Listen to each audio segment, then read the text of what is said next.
Sinasabing ang tahanan, ang pinakaligtas na lugar sa mundo. Pero sa video natin na ito, ang paniniwala na yan ay guguho. Dahil ang mga bahay sa ating listahan, ay walang puwang para sa pagkakamali, dahil isang maling galaw, isang pagyanig o pag-ihip ng hangin, ang mga bahay na ito, ang magiging sarili mong kabaong. Mula sa mga tirahan na nakabitin, sa bingit ng walang hanggang bangin, hanggang sa mga estrukturang sumasalungat, sa galit ng kalikasan. Kaya kalimutan mo ang takot, harapin ang realidad, dahil ipapakita namin ang mga lugar, kung saan ang pagtulog, ay isang sugal sa kamatayan. Number 10, Mud Tower Houses. Ang mud tower houses sa Fujian, China, na mas kilala bilang Fujian Tulo, ay mga sinaunang bilog o parisukat, na gusaling gawa sa pinatigas na lupa, at itinayo ng Hakka people mula ika-12 siglo, bilang komunal na tirahan na kayang maglaman, ng daan-daang tao. Makakapal ang pader nito, para sa depensa laban sa mga bandido, at may iisang pasukan lamang.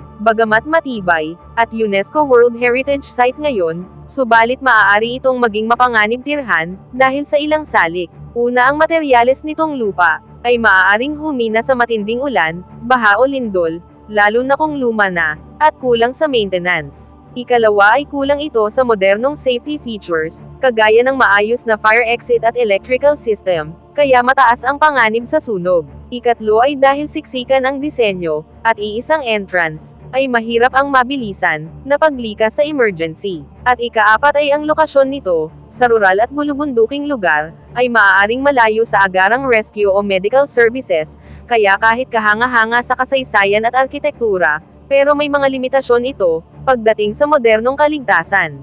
Number 9, Cliffside House. Ang mga cliffside house sa Meteora, Greece, ay mga tirahang nakatayo sa matatarik na batong haligi, kung saan itinayo rin ang mga sikat na monasteryo, noong ika-14 na siglo, na sadyang inilagay sa ganitong lokasyon, para sa seguridad at pag-iisa. Kahanga-hanga man ang tanawin at kasaysayan nito, subalit mapanganib tumira rito, dahil sa matinding taas, at bangin na maaaring magdulot ng aksidenteng pagkahulog, limited access, na kadalasang sa pamamagitan lamang ng matarik na hagdan, makikitid na daan, o dating lubod at pulley system, panganib mula sa pagguho ng bato o landslide, dulot ng pag-ulan, at pagguho ng lupa. Dagdag pa dyan, malakas ang hangin sa mataas na lugar, na maaaring makasira sa istruktura, at dahil malayo sa modernong infrastruktura, mahirap ang agarang rescue, supply at serbisyong medikal sa oras ng emergency, kaya bagamat napakaganda at makasaysayan, ngunit may seryosong hamon ito sa kaligtasan,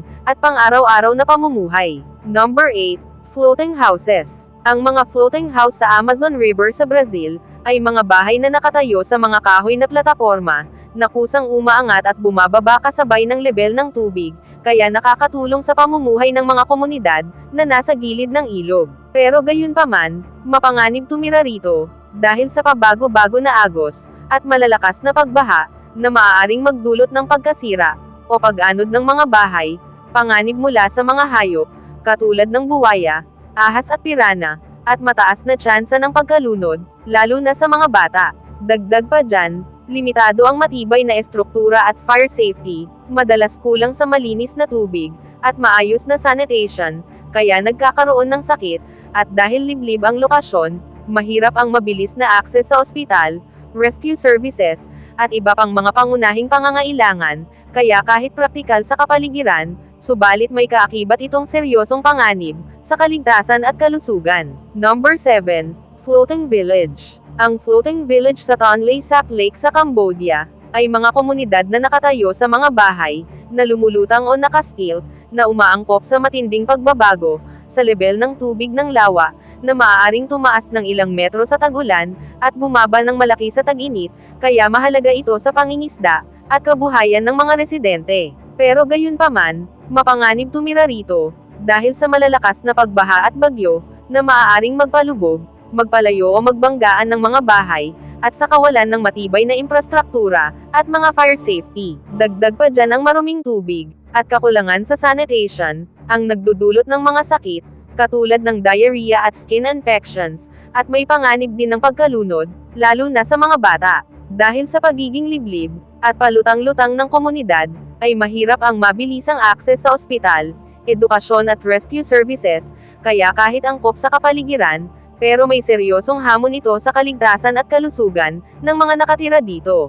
Number 6. Cave House. Ang cave houses sa Kondabun sa Iran ay mga natatanging tirahan na hinukay sa loob ng matataas na volcanic rock formations na nabuo mula sa sinaunang pagputok ng bulkan at patuloy na tinitirhan ng mga tao sa loob ng daan-daang taon. Kilala ang mga ito sa kanilang natural na insulation laban sa init at lamig. Pero gayunpaman, mapanganib tumira rito dahil ang bato ay maaaring unti-unting maghina at gumuho dahil sa erosyon, lindol o matinding panahon na nagdudulot ng panganib ng rockfall o structural collapse. Dagdag pa dyan ang makikitid at matatarik ang daanan sa loob at labas ng mga kuweba, kaya mahirap ang mabilisang paglikas sa emergency at limitado rin ang modernong infrastruktura katulad ng maayos na ventilation, kuryente at sanitation na maaaring makaapekto sa kalusugan. Kaya dahil nasa bulubunduking lugar ito, mahirap din ang agarang access sa rescue at medical services,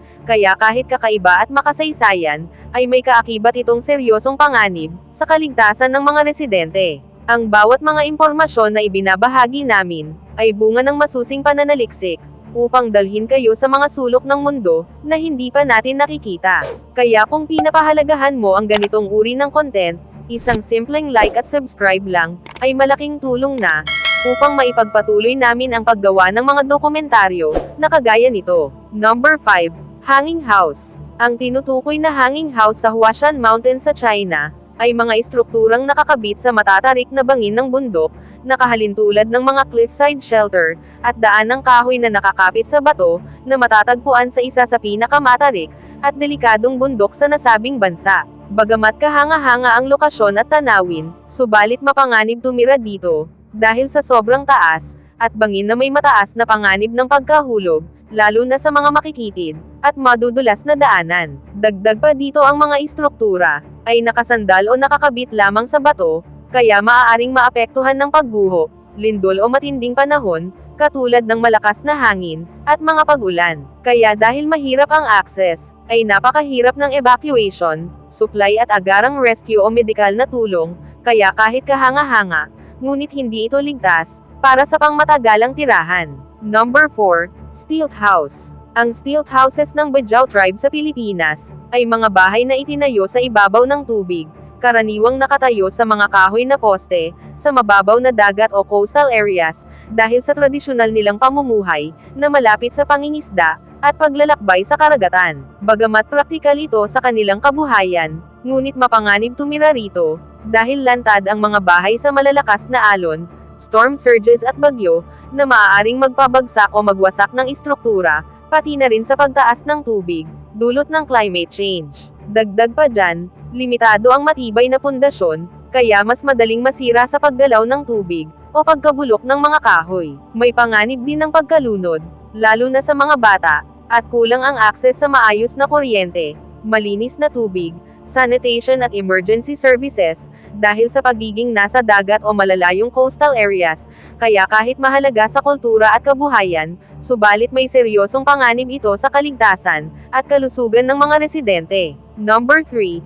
Treehouse. Ang treehouses ng Korowai tribe sa Papua New Guinea, ay mga tradisyonal na tirahan, na itinayo sa tuktok ng matatangkad na puno, kadalasang nasa taas na 10 hanggang mahigit 30 metro, bilang proteksyon laban sa mga kaaway, peste at pagbaha sa lupa.